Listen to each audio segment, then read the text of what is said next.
Welcome friends, आपका target with Ramesh sir में स्वागत है। दैनिक रोजगार समाचार 10 सितंबर। एडेड जूनियर हाई स्कूल की जो है एडेड जूनियर हाई स्कूल पुनर्परीक्षा की मांग, जिसका रिजल्ट अभी आया हुआ है 2 दिन पहले। एसबीआई क्लर्क के 5484 पदों पर आवेदन शुरू और नाबार्ड में भी 117 पदों पर भर्ती। दूरस्थ शिक्षा की डिग्री पारंपरिक के बराबर। 2 महीने में 4,000 शिक्षकों की नियुक्ति और 68,000 शिक्षक भर्ती से संबंधित न्यूज़। UPPSC news.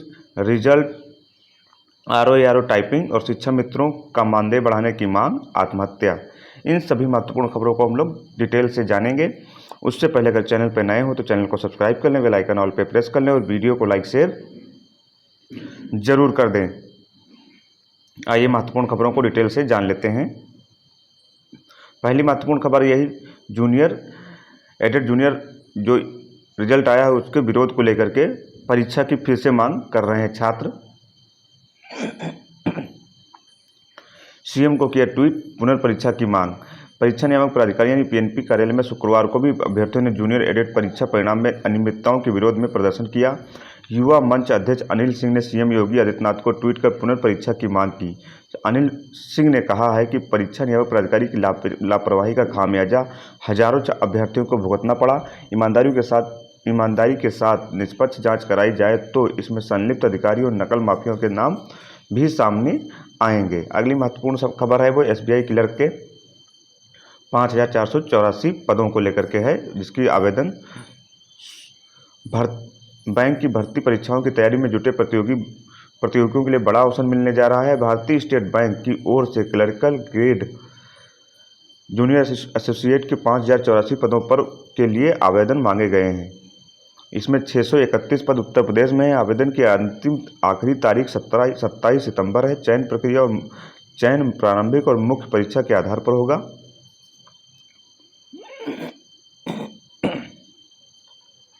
परीक्षा नवंबर में प्रस्तावित है, वहीं मुख्य परीक्षा दिसंबर में संभावित है। बैंक भर्ती परीक्षा के विशेषज्ञ राजीव पांडे का कहना है कि प्रारंभिक और मुख्य परीक्षा के बीच में बहुत समय नहीं है, इसलिए अभ्यर्थियों को मुख्य परीक्षा को ध्यान में रखकर तैयारी करनी चाहिए। अगली महत्वपूर्ण सूचना यूजीसी अपडेट को लेकर के है। दूरस्थ शिक्षा की डिग्री भी अब पारंपरिक डिग्री के बराबर होगी। जब मान्यता प्राप्त संस्थानों में दूरस्थ और ऑनलाइन शिक्षा वाली डिग्रियों की मान्यता भी अब पारंपरिक यानी नियमित डिग्रियों के बराबर होगी। विश्वविद्यालय अनुदान आयोग यानी यूजीसी ने इसकी अधिसूचना जारी कर दी है।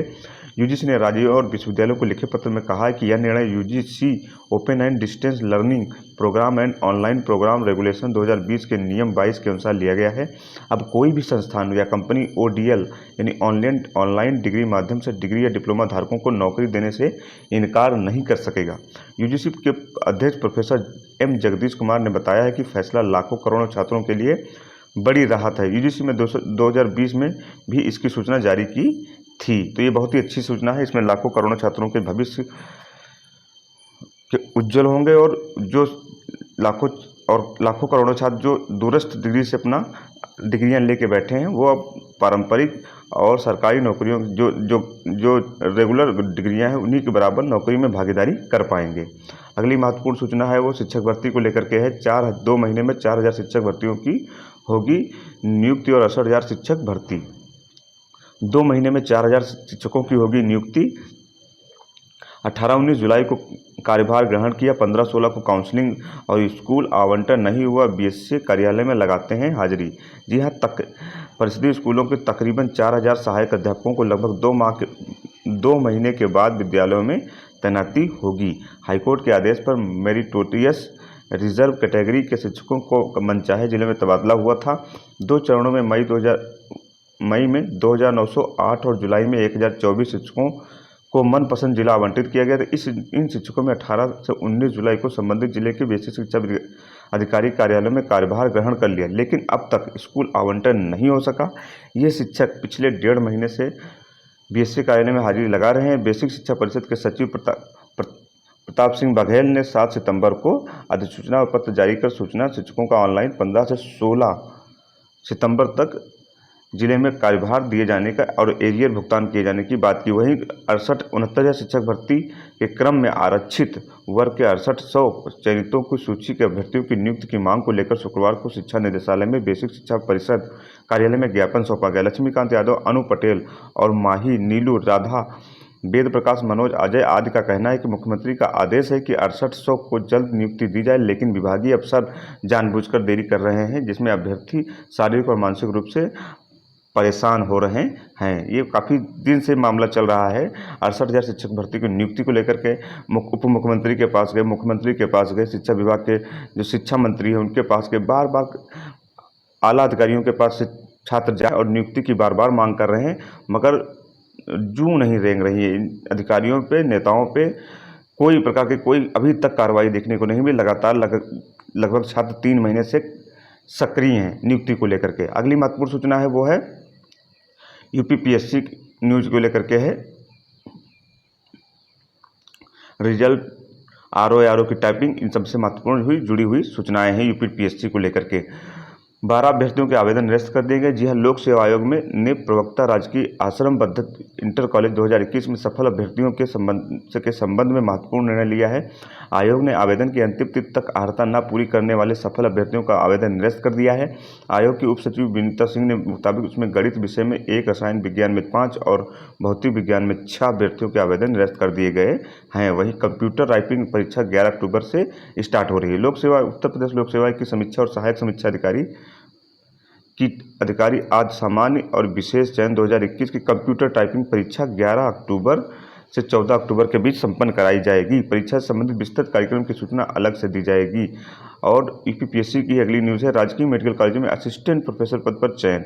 लोक सेवा आयोग ने चिकित्सा शिक्षा विभाग के राजकीय मेडिकल कॉलेजों में असिस्टेंट प्रोफेसर ब्लड बैंक के पद पर सीधी भर्ती का परिणाम जारी कर दिया है। आयोग के संयुक्त सचिव विनोद कुमार सिंह के मुताबिक कुल 3 पदों पर के जो भी आरक्षित वर्ग के थे के लिए आवेदन लिए गए थे। शुक्रवार को साक्षात्कार के बाद शाम को परिणाम घोषित कर दिया गया। इसके लिए एकमात्र अभ्यर्थी अर्चना त्रिपाठी का चयन हुआ है।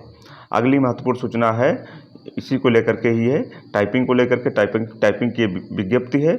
और यूपीपीएससी में एक और विज्ञप्ति ये है कि एतद द्वारा सूचित किया जाता है कि उत्तर प्रदेश के विभिन्न विभागों में सीधी भर्ती से संबंधित विभिन्न पदों के साक्षात्कार संबंधित सूचनाएं ये चल रही हैं। विभिन्न संबंधित सूचनाओं साक्षात्कार, जो विभिन्न पदों से संबंधित साक्षात्कार की सूचना पटल है, ये देख लीजिए।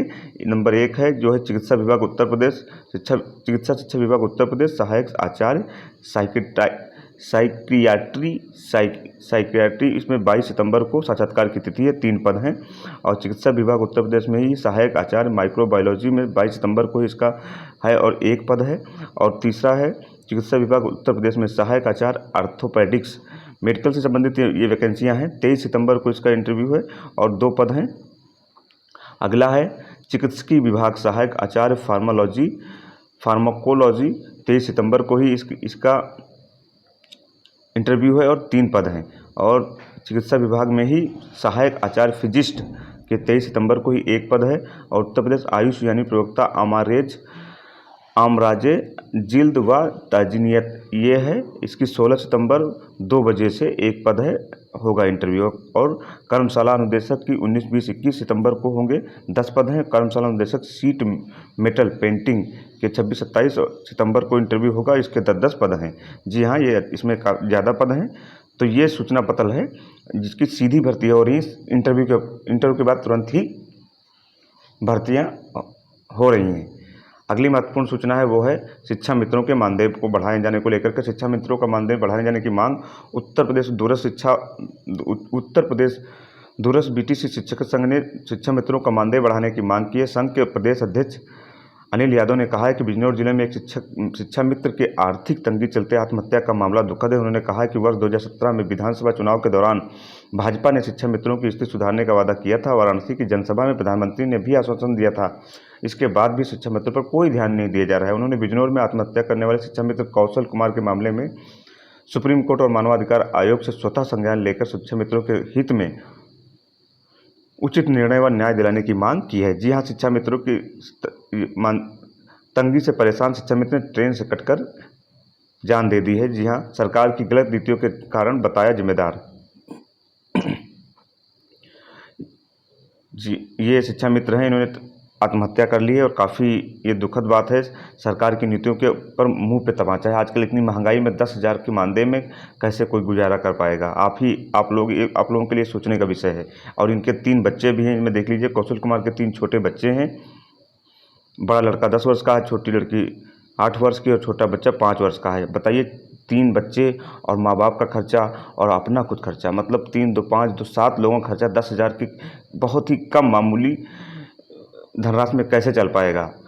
ये संकट है रोजगार का, बहुत बड़ा संकट है लोगों के लिए।